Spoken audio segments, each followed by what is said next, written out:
Rail network से जुड़ा statue of unity. PM Modi आज 8 ट्रेनों को दिखाएंगे हरी झंडी। केवड़िया रेलवे स्टेशन से जुड़ेंगे कई शहर। संसदीय कंसल्टेटिव कमेटी की बैठक में शामिल हुए राहुल गांधी। विदेश मंत्री की मौजूदगी में राहुल गांधी ने दागे सवाल। अमेरिका चीन पर पूछी रणनीति। किसान आंदोलन को लेकर आज दोपहर 1 बजे होगी संयुक्त किसान मोर्चा की बैठक। आगे की रणनीति पर होगा विचार विमर्श। 19 जनवरी को होगी सरकार और किसानों के बीच 10वें दौर की बातचीत। सीएम ममता की मुरीद हुई सांसद शताब्दी रॉय। कहा, टीएमसी से जिन्हें दिक्कत वे विकल्प तलाशने के बजाय पार्टी के भीतर रखे बात। कर्नाटक में बीजेपी नेताओं की बगावत से घबराए अमित शाह। कहा, कर्नाटक में 5 साल का कार्यकाल पूरा करेगी बीजेपी की सरकार और फिर सत्ता में लौटेगी। उत्तर प्रदेश विधानसभा चुनाव को लेकर कांग्रेस ने कसी कमर। आज प्रदेश में एकता यात्रा निकालेंगे पार्टी के नेता, देंगे एकजुटता का संदेश। महाराष्ट्र सरकार ने टीकाकरण पर लगाई रोक। कोविन ऐप में आई तकनीकी खराबी। सरकार 19 जनवरी को वैक्सीनेशन पर लेगी फैसला। महाराष्ट्र के 9 जिलों में बर्ड फ्लू का कहर जारी। मध्य प्रदेश छत्तीसगढ़ में कुक्कुट पक्षियों को मारना जारी। केंद्र सरकार ने राज्यों से की पोल्ट्री से बैन हटाने की अपील।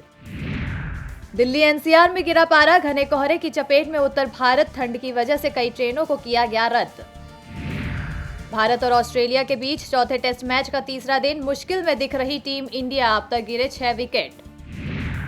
जो बाइडेन का ऐलान। 100 दिनों के कार्यकाल में 10 करोड़ अमेरिकियों को लगवाएंगे टीका। 20 जनवरी को अमेरिका के राष्ट्रपति के रूप में कार्यभार संभालने वाले हैं बाइडेन। तिब्बत पर ब्रह्मा चेलानी की सलाह से आग बबूला हुआ ग्लोबल टाइम्स। कश्मीर सिक्किम की दी धमकी। चीनी अखबार ने कहा, भारत ने अगर स्थिति में बदलाव किया तो चीन सिक्किम को नहीं मानेगा।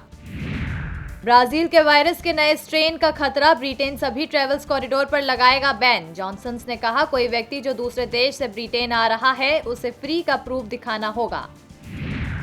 नॉर्वे, फिनलैंड, नीदरलैंड में फाइजर की कोरोना वैक्सीन के साइड इफेक्ट से दुनिया भर में उठे सवाल। फाइजर की वैक्सीन लगने के बाद नॉर्वे में गई 23 लोगों की जान।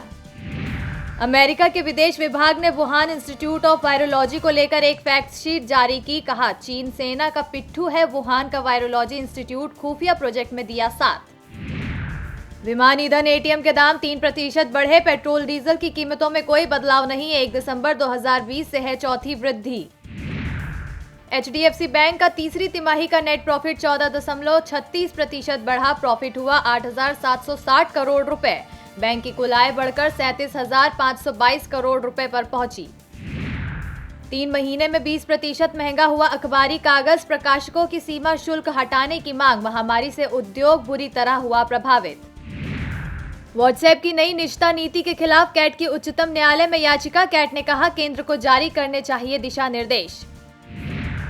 दिल्ली में 85 रुपए हो सकता है पेट्रोल का भाव। $60 तक पहुंच सकते हैं कच्चे तेल के दाम। पिछले 11 महीने का है उच्चतम स्तर।